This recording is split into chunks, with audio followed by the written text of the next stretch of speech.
On February 6, 2013, a baby-faced Alec James signed his letter of intent to play for the Wisconsin Badgers. It just feels like the right place. Like in the process, you know when the right place is there, and that just feels like the right place. They got good people, good players, and I feel like it's the best place for me. But at that point, he had already been through a whirlwind. He committed back in the summer before his senior year and thought he was on track for the experience he dreamed of. It was special. I remember I told my mom first, and she cried and everything. But it was special. I mean, my family was all happy. It was nice to have the scouts and all the reporters and all that stop calling me, and no, it was good. It was a special time. It was special until just after the Big Ten title game. Head coach Brett Bielema left to take the job with Arkansas, leaving recruits in limbo.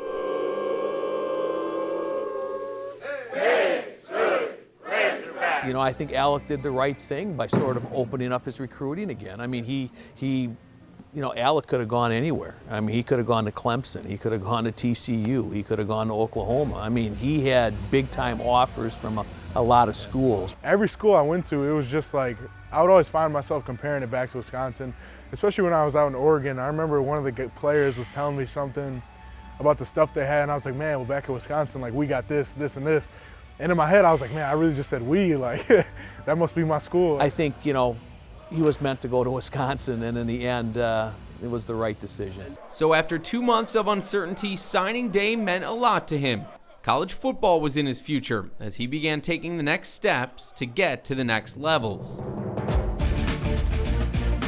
And my dad played professionally for a short time, USFL, CFL, and so I kind of just expected myself to be able to play at that level, and I kind of knew what it took to. I always surrounded myself with good guys and had the strong influence from both parents, and just kind of expected myself to get here.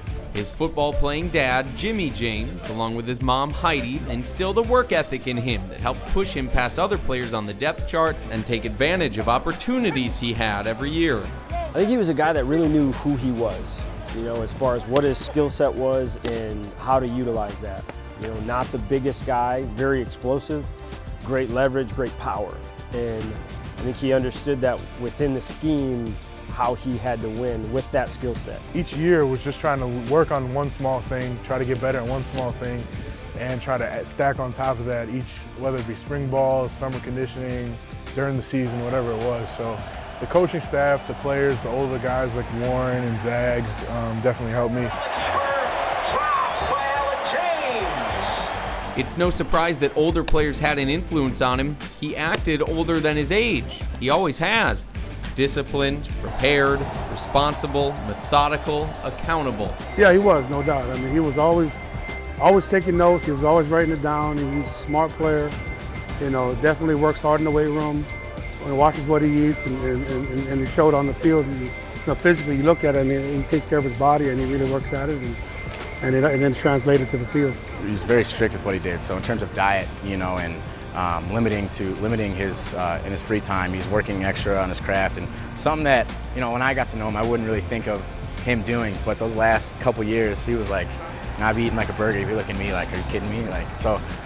Someone that I think just worked extremely hard to get to where he's at. I think you see the maturity right away in what he does, how he acts, how he treats people, and how he took care of himself.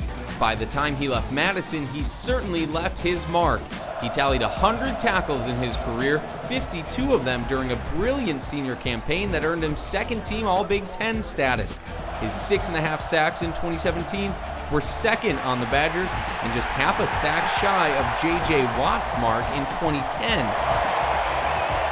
There's a certain amount of Badger pride all over the state. But for those that had a hand in shaping James into what he is today, to have gotten to be even a small part of that is just fantastic, and of getting to sit and watch the games on Saturday afternoons and trying to keep up with all the stats and the supposed rankings and all that kind of stuff has really been special. But it's all the more special because for our school, he's set an example that'll last forever.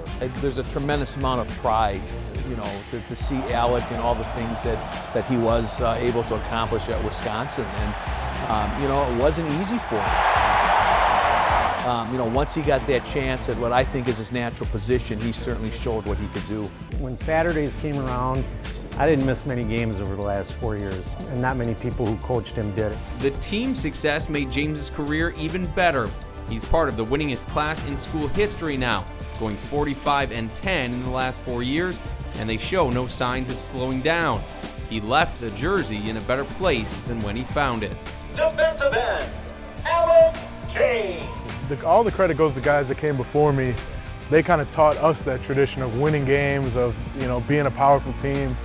And I definitely felt like we left it better than we came, but it's also a credit to the guys that came before us for teaching us that. Yet for all the awards and accolades thrown his way, there's one thing he never did: leave Indianapolis in December with a smile. The Badgers haven't won a Big Ten title since 2012. Man, it sucks. 0 for 3. Is that going to stick with you a little bit, you think?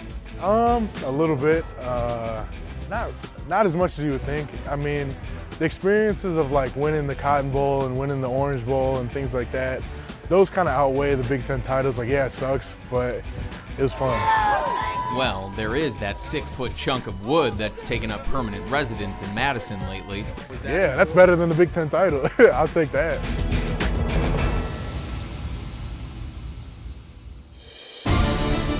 Still to come on Path to the Pros, what happens next? Is the NFL in his future? Whether it works out or not, that's all up to me and the work I put in. So just try to take advantage of each day. Path to the Pros, Alec James will be back after this.